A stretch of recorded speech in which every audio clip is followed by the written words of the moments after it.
Chapter 16, Protagonists. Excerpt from a speech given on the floor of the Council of Westphalia by Reg Higg. This is not the ideal world, witches and wizards of the council. In the ideal world, we would not be concerned about getting the best deal. We would be the ones setting the terms. In the ideal world, Merlin would never have used force to master magic kind in every state and nation, and placed us all under 10 generations of British dominance. In the ideal world, this council would not even be necessary, and our purpose, the protection of the rights of every people, I say, Councillor Strongbound, goblins and centaurs included, would be a fait accompli. But we don't live in that ideal world. We live in this world, and if we wish to responsibly advise the leaders of the Americas, we must view the world with clear eyes. It's not enough to see the world as it should be. We must also see how it is. If your wand is broken, no amount of wishing and bloviating will make it work. You must fix it, and only then can you curse your enemies. We have all seen terrible things, and fought terrible villains. I remember the fires of Grindelwald's scum, and the green light of Voldemort's death-dealing. This is a fight that is no less serious, and it needs serious people. It needs people who can act with a free hand. I urge this council to vote in favor of the proposal, and empower our negotiators. Let them have the power to strike and relent as necessary, rather than hobbling them with intercontinental shackles. Let us take this moment and seize our opportunities. Let us arm our negotiators with a sword, so they may strike down our foes and cut through our shackles. I urge you all, vote in favor. Lawrence Ludwig Bradweian was special. He'd been special almost from the moment he was born.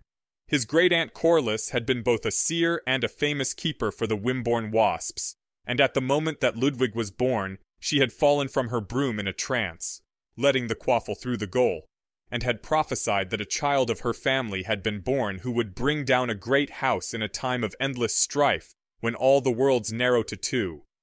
The goal was more widely reported than the prophecy, since it was the Chudley Cannon's first goal of the season, but nonetheless, everyone knew that Lawrence was a child of destiny.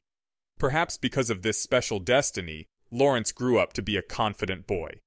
He had a poise about him that translated into natural leadership.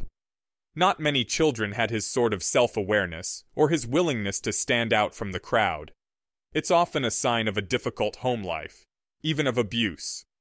Lawrence had a perfectly happy home life, on the other hand, except for the fact that he was continually made aware of the grand future that lay before him. The prophecy was vague, but phrased so powerfully that everyone knew Lawrence would leave his mark on the world.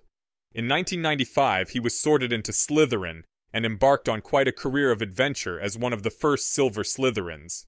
They were a new breed, with new heroes.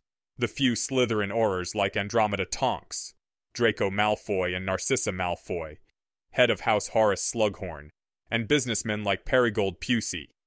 They took their lead in school from upperclassman Blaise Zabini, who proudly said that they were the truly pure in ambition. Ambition believes in things that work, above everything else, Zabini said, standing dramatically in front of a window. Blood purity, studying, science, or pickles, it doesn't matter. Ambition is about success. Lawrence agreed. In his first year, Lawrence single-handedly helped rescue a half-giant named Term, who had taken refuge in the Forbidden Forest to escape his human relatives, the Merovini Bowls. They were purebloods with a mother who was famously opposed to the Treaty for Health and Life, and couldn't abide the shame. Term had thought he would be safe within the wards of the school, in the dangerous depths of the woods, but there had been 6 Merovini Bowls children at Hogwarts, and they had been planning to murder their half-brother. Lawrence had saved Term from an elaborate series of traps constructed in the forest, although he'd been unable to prove to the headmistress that the Merovini Bowls, siblings from a respected and wealthy Hufflepuff Ravenclaw family, were at fault. In his second year, Lawrence and his friend Annabeth Dankgasang solved the mystery of the Shrieking Shack. They discovered a secret passageway under the Whomping Willow that led all the way from Hogwarts to Hogsmeade, and found out that the famously haunted house was inhabited only by euphorics, who spread rumors about gruesome murders and vicious ghosts to discourage visitors from intruding on their operation. Minister for Magic Scrimgeour had personally congratulated Lawrence and Annabeth for helping break up the largest elixir distribution ring in the country. Unfortunately, Lawrence had also made an enemy of Sammy Maraveni Bowles, a boy in their own year who Lawrence suspected might have been involved in smuggling supplies. In his third year, Lawrence and Annabeth met and befriended Nearly Headless Nick, one of the ghosts of Hogwarts, and he had told them of the Deluminator, an artifact created by Albus Dumbledore and stored in the Room of Requirement. Seeking out the Room of Requirement, they found the Deluminator, and a meeting of the Maravani Bowles, who were planning to steal Helga Hufflepuff's cup from Smith Manor.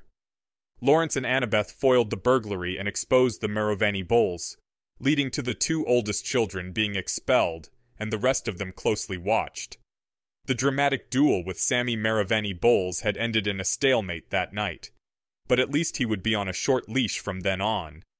Unfortunately, during the night of excitement and intrigue, the cup was still stolen, and no one knew who did it. Was it Lawrence's special destiny that led him to such adventures? Was being a child of prophecy some sort of special invisible mark that made trouble seek out the young do-gooder?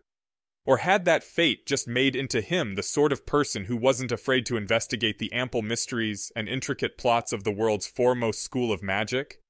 It's hard to say, but it was Lawrence's fourth year now, and everyone was holding their breath to see what was going to happen, and whether or not Lawrence and Annabeth's friendship would blossom into something more. At the moment, the pair were in the Slytherin common room, and Annabeth was attempting to discern the secrets of their only clue to the caper of the cup. A small wooden abacus the size of her palm, dropped by a shadowy figure last year after an exciting chase and brief scuffle in Smith Manor. I think it's enchanted, Annabeth said, touching one of the wooden beads gently. She was a slight girl, her hair in neat dreadlocks, and her lips pursed in concentration. I think it's the Protean charm. Difficult magic. Hard to do and bloody expensive to hire, Lawrence said. He eyed the abacus warily. Any way to trace the other things linked to it?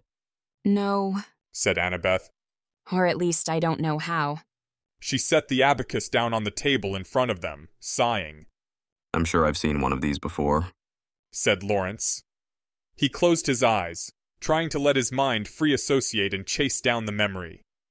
Annabeth watched him thoughtfully, letting her eyes linger on his olive skin and the sharp planes of his face. She glanced away when he opened his eyes, grinning. I've got it. Remember when Blaze brought that Silver who works in the tower to speak to us? Auror Pirip? And he came to talk to us about true ambition and all that.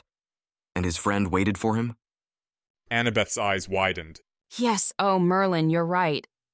He bumped into the other Auror with him, what's-your-face, when they were leaving, and she dropped something. She got so angry at him and said all those words that we went to look up in the library right after. I think it was one of these. An Auror device, then? Just for tower Aurors? Or something else entirely? Said Lawrence, narrowing his eyes and squinting at the small brown device. The little abacus had 5 rows of 10 beads. They were stiff and not easy to move by mistake. The device looked unused, but enchanted objects often looked new even after a century of use. Easy enough to eliminate a few hypotheses, Annabeth said, smiling. Lawrence grinned. Neither of them had joined the science program. It limited your career options too much, since taking the extra unorthodox classes made it harder to get your NEVTs in traditional subjects. But they'd both taken Muggle studies and knew the basics. Annabeth would have been a natural at science.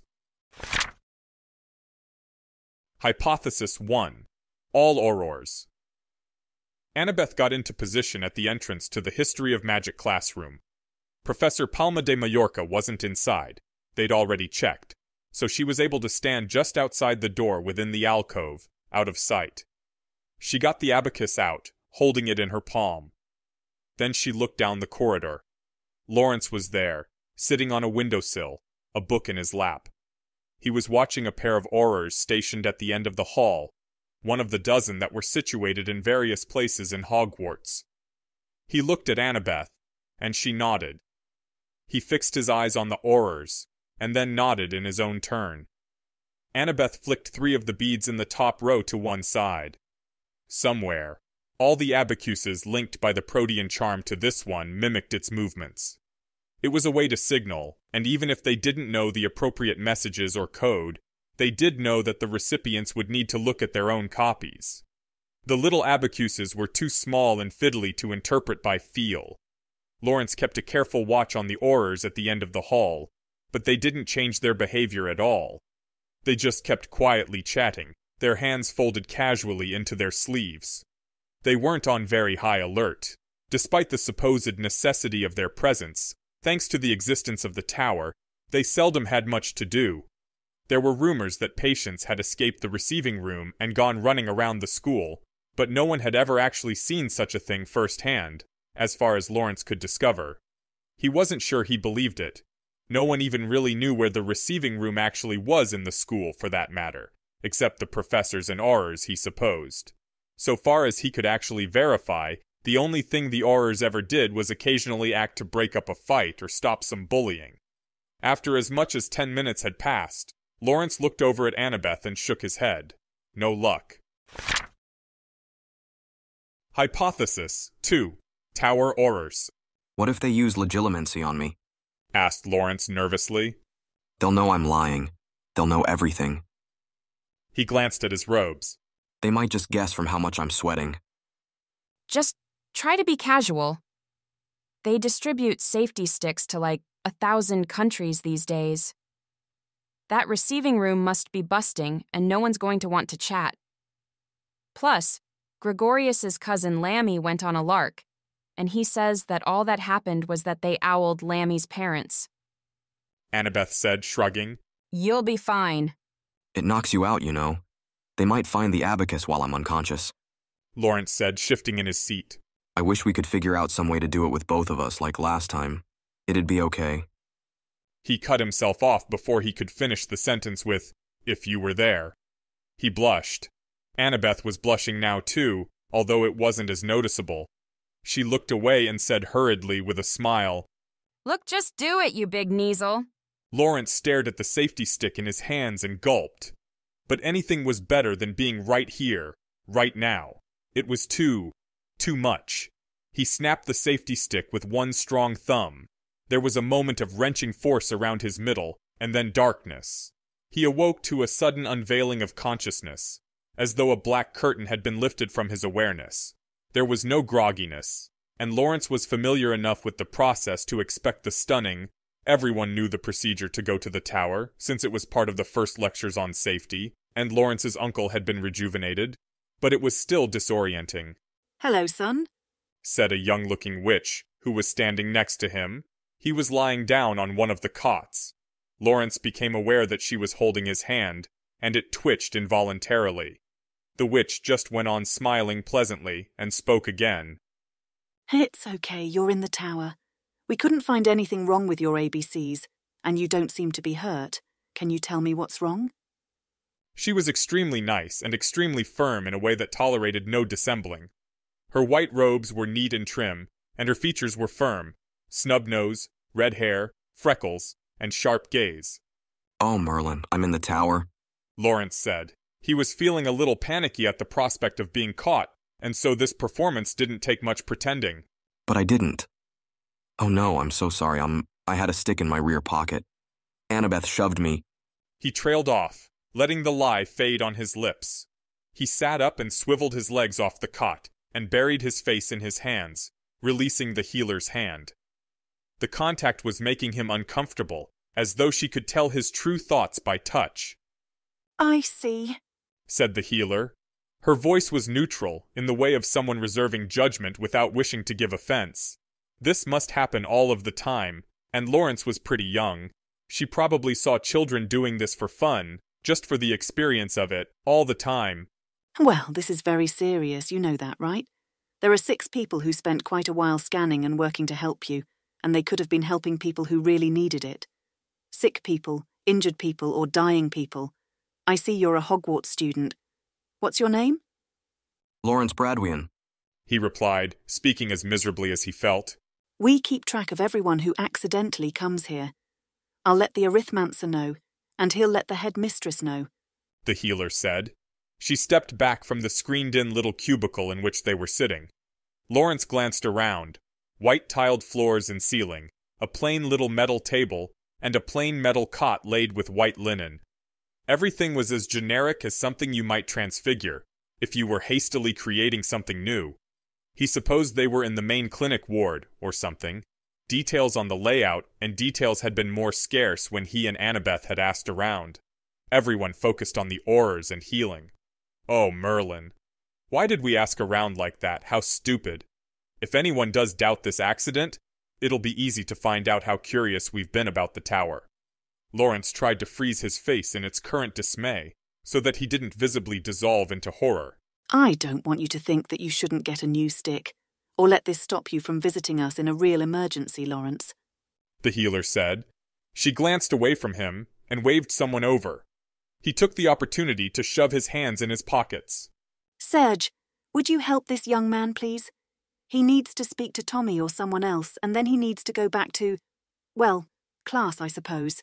The healer said to someone who had just walked up, past the edge of the white screen and out of sight. Certainly beneficent, said the unknown man. He stepped up to where Lawrence could see him, and it was an Auror, a hulking man, 6.5 feet if he was an inch, and 20 stone if he was a pound. Serge the Auror had a thick neck and a shaved head, and when he lifted a guiding hand to Lawrence, it looked more like architecture than anatomy, in terms of scale.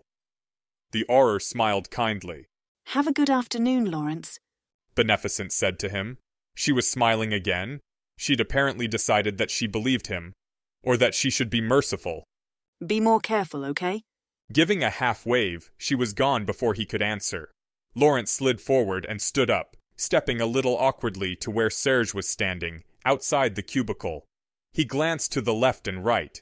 There looked to be at least 100 similar cubicles stretching to either side, with an ample corridor down the middle. Lawrence could see 24 people or more. Healers, aurors, and people in random dress who must be patients. Several patients were unconscious and limp in the air, suspended by a spell as they were briskly taken down the corridor. Entering or leaving, he supposed. Wow, he said. Not as fancy as you expected, I bet, said Serge with a smile. No better time. Lawrence flicked 4 or 5 beads on the abacus in his pocket and watched. In the span of the next 15 seconds, he counted 2 aurors and 3 healers who paused at the signal, and at least appeared to look at something from their pockets. Not every auror and not every healer. Only those 5. What is worse, it looked to him like they were doing so furtively. They all looked with cupped hands. One of the healers ended a conversation and stepped away from the other person, and one of the aurors ducked almost out of sight into a cubicle. I'm not sure what I expected, said Lawrence. but it wasn't this. Hypothesis 3. Oh, Merlin, I don't even what? So, it's not all aurors or even all tower aurors, it's just some of the healers and aurors in the tower. That's good news, said Annabeth. They were scrunched together on a bench in the great hall. Luncheon was the only time Lawrence could find to meet, since he was serving detentions in the evening. It was Inigo Imago's birthday, and in honor of the legendary seer, the rolls and muffins were enchanted to hang suspended above the tables, spinning in tight orbits. It was said to resemble the movement of the heavenly spheres. The wide table in front of them was also filled with meats, cheeses, and platters of pickles. There was also some sort of curry, although neither Lawrence nor Annabeth was particularly interested in it. How can that possibly be good news? Said Lawrence, wheeling around to face her. He held an uneaten but enormous sandwich in his hands.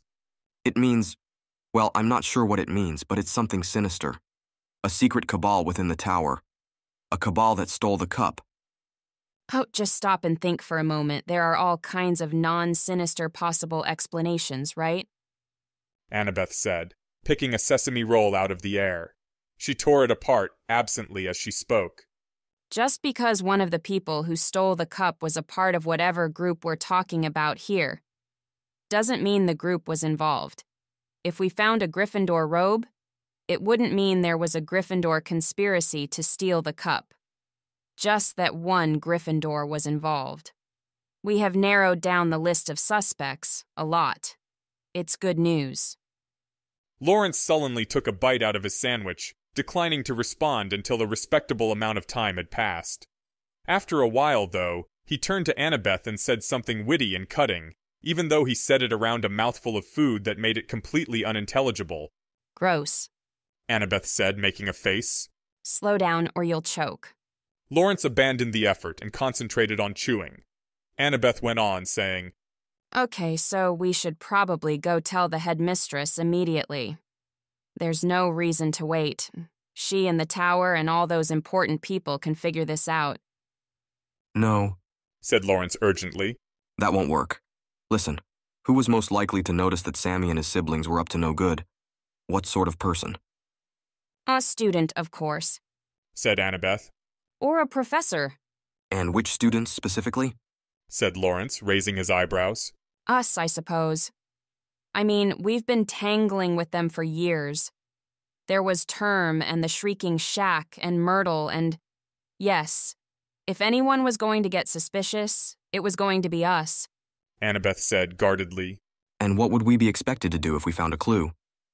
Said Lawrence.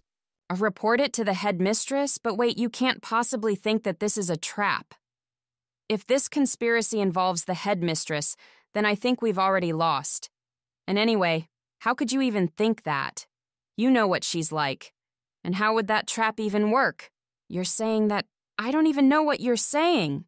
Annabeth sounded scandalized and shocked and scornful, all in equal measure. Fair enough, okay. Said Lawrence. He switched tactics. But maybe she's just not powerful enough. We need to go right to the top. There's only one person who can sort this out. One person who can figure out the conspiracy and get back the cup. First of all, you don't know that there's a conspiracy. The abacus might not be related. Second of all, there's no way we could get a private message to Minister Ngoma. There are probably 8 people assigned just to read her owls. Third of all... No, said Lawrence. I mean the tower. Let's go give the abacus to Dean Potter. He'll help us get back the cup. Annabeth paused, then frowned suspiciously. You just want an excuse to talk to him and bring us to his attention. She thought for a moment, then brightened. That's an excellent idea. He's almost as important as the Minister for Magic anyway, and he's not accountable to anyone. A good person to know, and this is a good excuse to talk to him.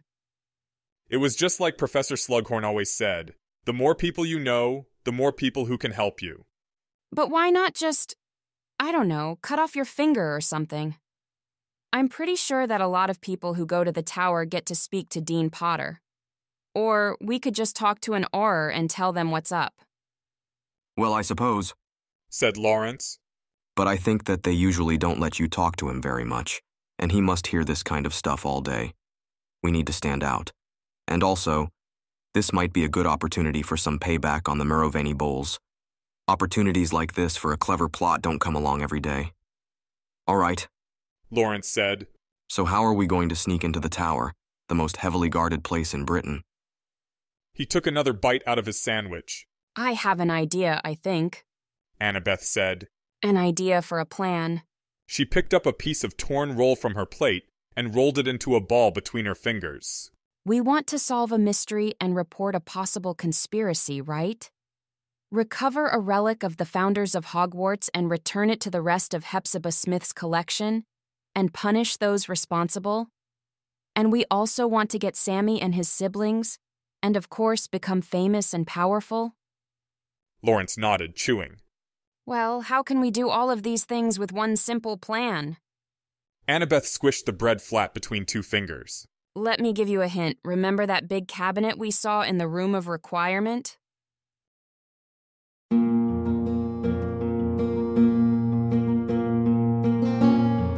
This has been an AI reading of the Harry Potter and the Methods of Rationality fanfic, Significant Digits, written by Alexander Debus.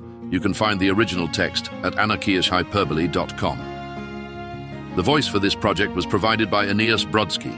You can hear his true-voiced audiobooks at hpmorpodcast.com. If you enjoyed this podcast and wish to help support the creation of others like it, you can visit patreon.com/AskWhoCastsAI or subscribe to this Substack. Thanks for listening.